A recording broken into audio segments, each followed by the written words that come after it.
Welcome students to my chemistry session. In this session, I plan to discuss the haloform reaction in detail. The concepts that you learn will be very useful to you to answer different types of questions. You know what is haloform. Haloform is trihalomethane. So CHCl3 is chloroform, CHBr3 is bromoform and CHI3 is iodoform. But in this context, CHI3 is most relevant to us because it can be used as a chemical test. That is, the formation of iodoform as a yellow solid can be used as a chemical test to chemically distinguish between the given pair of compounds. Compounds having the formula RCOCH3 are called methyl ketones. These are called methyl ketones. And these are the compounds which give a positive test of iodoform in the iodoform reaction. The positive test is the appearance of a yellow solid when you treat this compound with the reagent which is iodine and alkali. You take iodine as a solution of iodine in potassium iodide and add sodium hydroxide to that. That is the reagent. When you treat these methyl ketones with iodine and alkali, you see a yellow solid separating out. When you heat it about 60 to 70 degrees with this reagent, a yellow solid separates, which is a clear indication of the presence of methyl ketone in the given compound. Let me explain the reaction taking the simplest methyl ketone, that is CH3COCH3. This is propanone, also known as acetone. In this reaction, when you add the reagent, the first step is iodination. The three hydrogens of the CH3 adjacent to the carbonyl group are acidic in nature. These acidic hydrogens are replaced by iodine one by one. So you get Ci3. Then the next step is hydrolysis. Hydrolysis, when the compound undergoes rupture to give the acid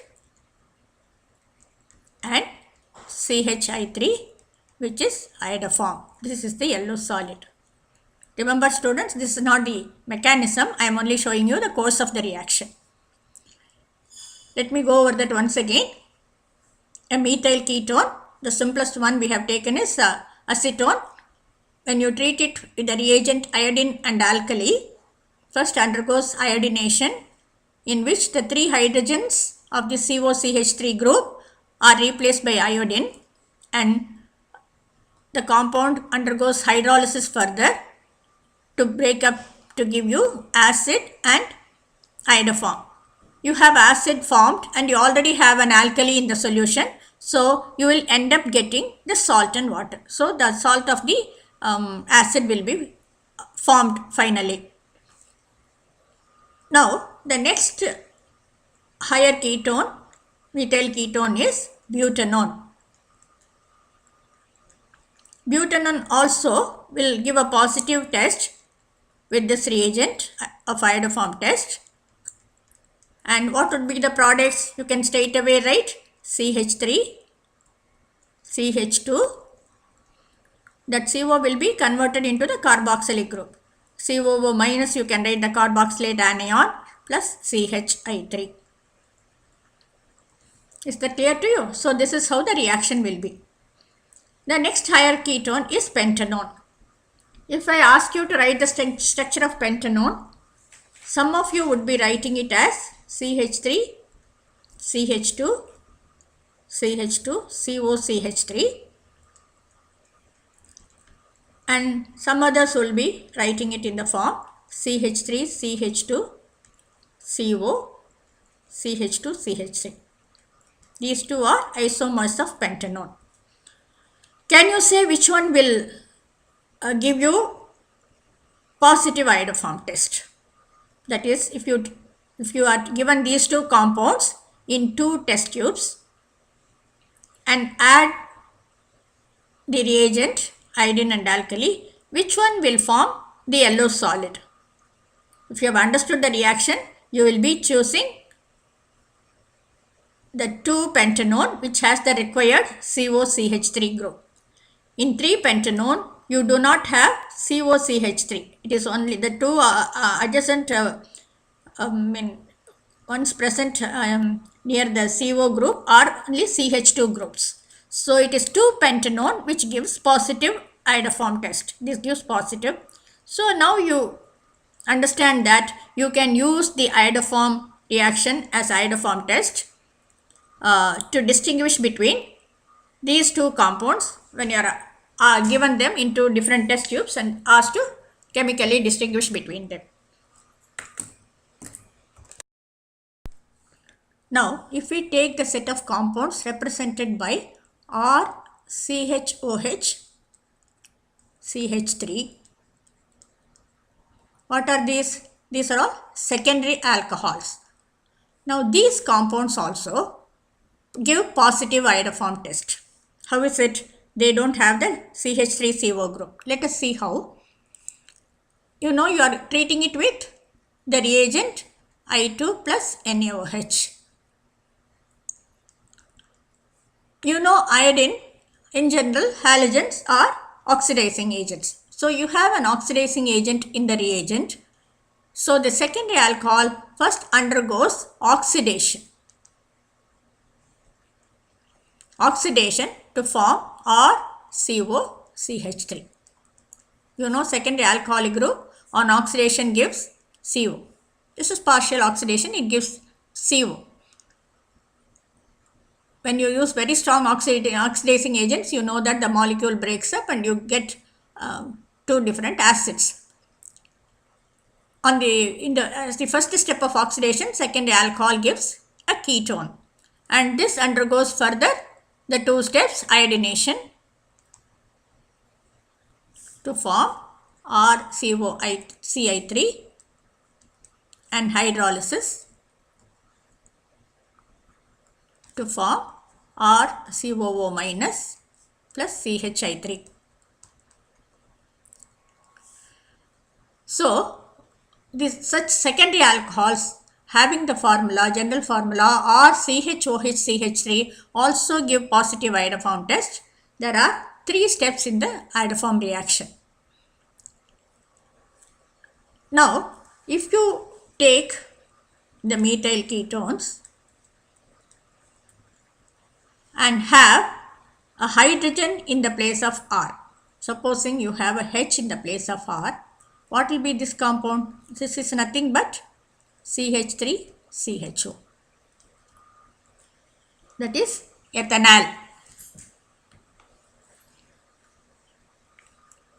In this compound, ethanol, normally we write it this way, but you can also write it as CH3COH.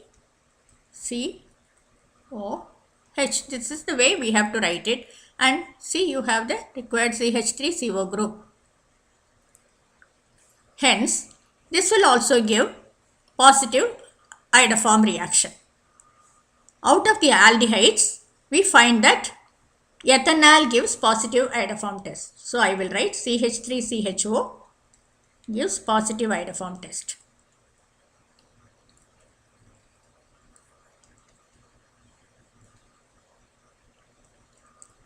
Let us take the next higher homologue, CH3CH2CHO. Does it have the required group? Though you can expand this as CH3CH2. See, you don't have this CH3CO group.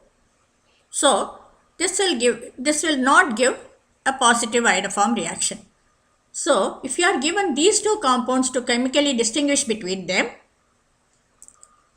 this comes very handy because both are aldehydes. So, any test that you do having the same functional group, both will react in the same way. Hence, you can use iodoform reaction in this case to distinguish between ethanal and propanol.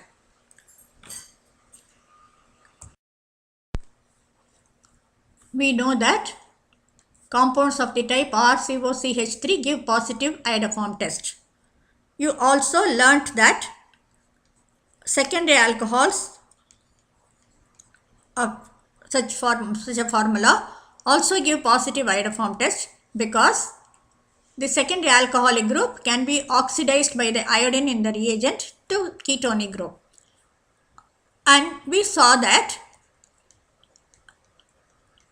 ethanal, which is an aldehyde, gives positive iodoform test because of the presence of CH3CO group. Now, can you tell me, applying the same principle as oxidation of a secondary alcohols to ketone, ethanol, do you think ethanol gives positive iodoform test? Will it give or will it not?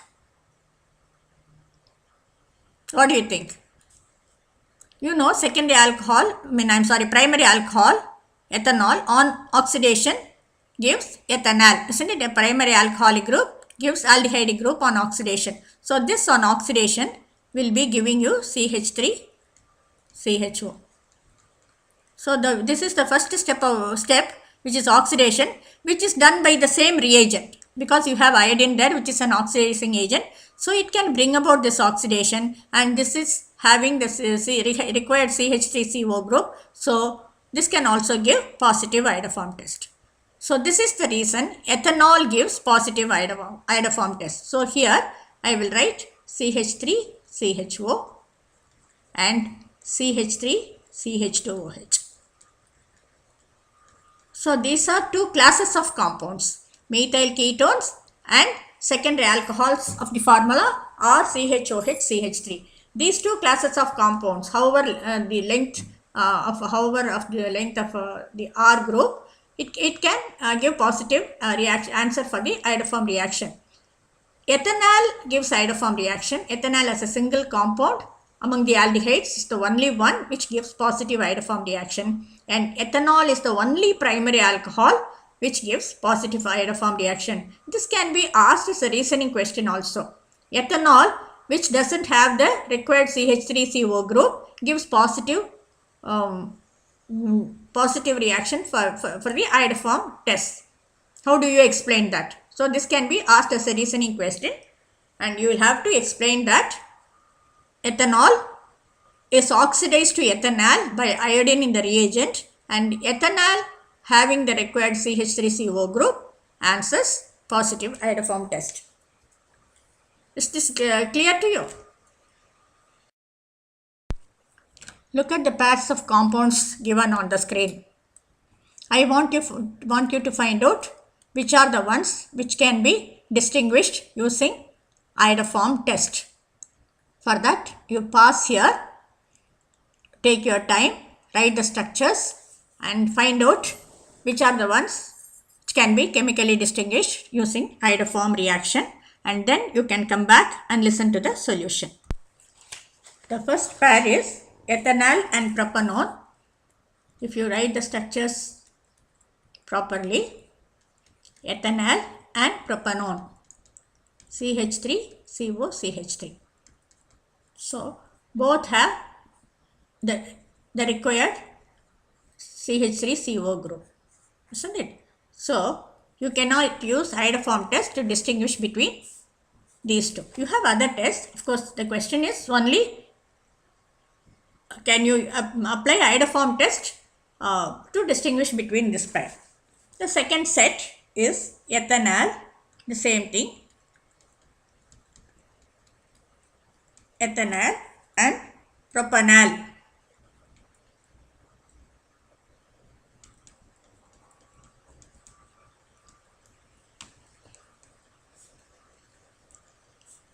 This has the required CH3CO group, but this doesn't have. The one that is adjacent to the CO group is CH2, so you cannot, this one will not give iodoform test, so you can use the iodoform test to distinguish between these two pairs. This gives negative test and this is positive. This gives positive answer. So you can use that test to distinguish between the two. The next pair is butanone, which is CH3CO, CH2CH3, butanone, and pentane-2-one. Pentane-2-one is CH3CO, CH2, CH2, CH3. And you could have found the answer correctly. Yes, this one gives, this one also gives. So you cannot use iodoform test to distinguish between the two. The fourth set is I'm sorry, the third one is, I think I mixed up. The third one is pentanone, that is CH3, CH2CO. So here this one does not give and this one gives. So you can use the test. In the third pair it is pentane-3-one, and in the fourth pair only you have pentane-2-one, butanone and pentane-2-one.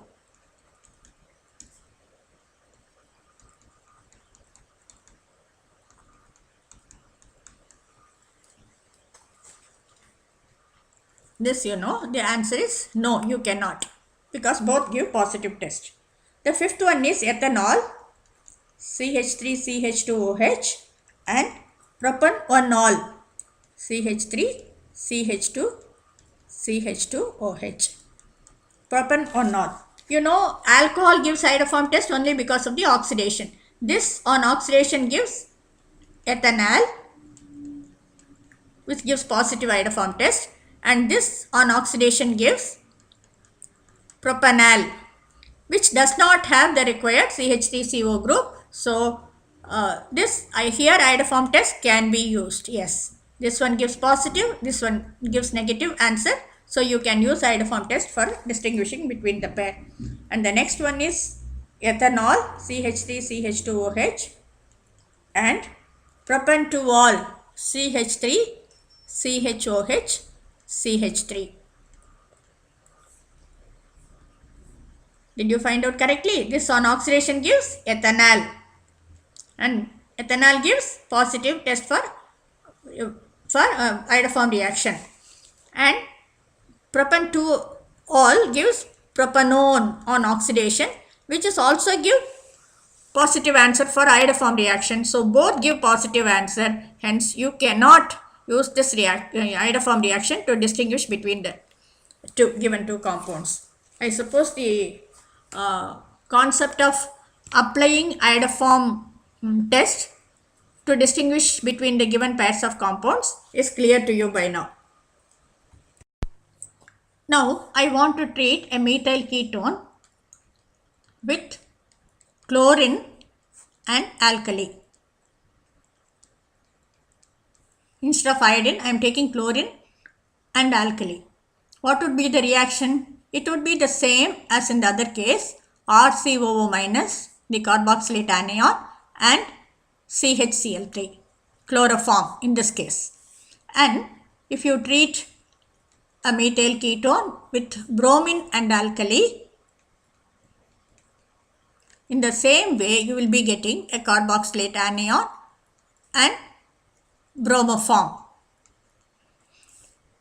So the other two halogens also react in the same way with all the compounds that we discussed so far, which give positive iodoform reaction. But we are not able to use these reactions as chemical tests. Chemically, the reactions are taking place and in the same way. For chemical reactions, you can discuss any of these. But for a chemical test point only, we can use only iodoform reaction. Why can't we use the chloroform reaction or a bromoform reaction for a chemical test? Is because there is no visible change taking place here. See, for a chemical test, you know, you should do such a reaction which within a short span of time give some visible change, bring about some visible change in the test tube. Say for example, there should be a formation of a precipitate or evolution of a gas in the form of effervescence, or there should be some layer separation or color change. There must be some visible change taking place in the reaction vessel for us to notice. But when you bring about the chloroform or iodoform, bromoform reaction, The thing is, in the beginning you took a colorless liquid, again you will get a colorless liquid at the end of the reaction, after the reaction takes place. So you cannot notice anything. Hence, we cannot use chloroform or bromoform reaction for as a chemical test. I suppose I gave you an answer for a reasoning question here. Let me discuss the mechanism now. The first step is the abstraction of an acidic hydrogen. Acidic hydrogen of the CH3 group by the hydroxyl ion. See, that is, you have RCO CH3. These three hydrogens are acidic.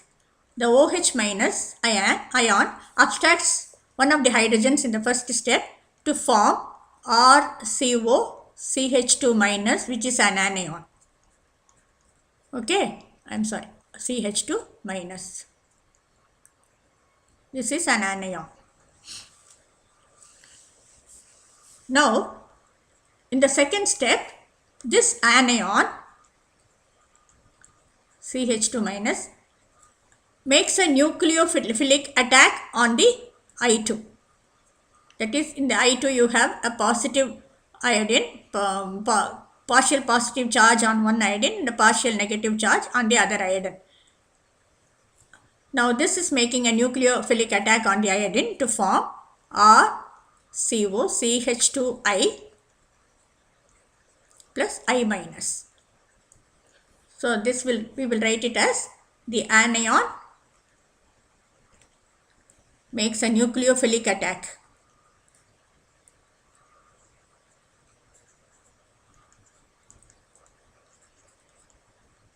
on I2 to form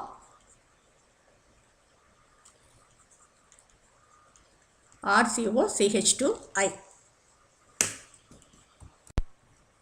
The above two steps repeat until all three hydrogen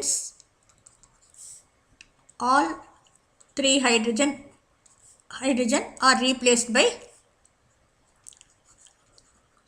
iodine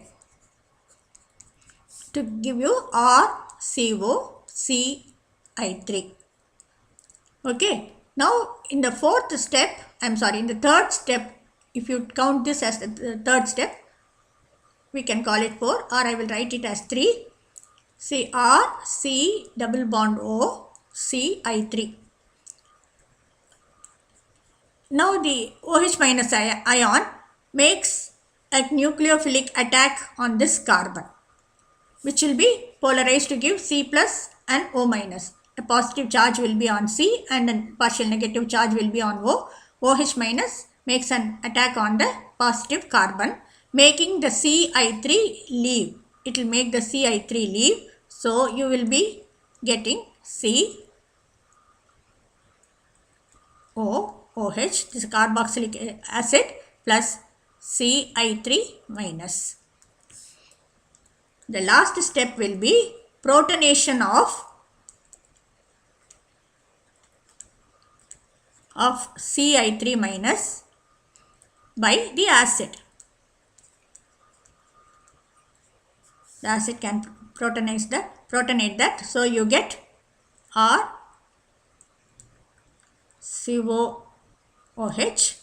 plus CI3 minus will give you RCOO minus plus CHI3. So these are the steps involved in the mechanism of iodoform. So I think I have thrown enough light on the iodoform reaction, and I have equipped you with information to use the iodoform reaction as a chemical test between the given pairs of compounds to identify the pairs in which you can use this reaction to distinguish between the two, and also answers for some reasoning questions like why you can't use the chloroform or bromoform reaction as a chemical test. And I have discussed the mechanism, and I think you should be clear by now about the iodoform reaction, which is also called iodoform test.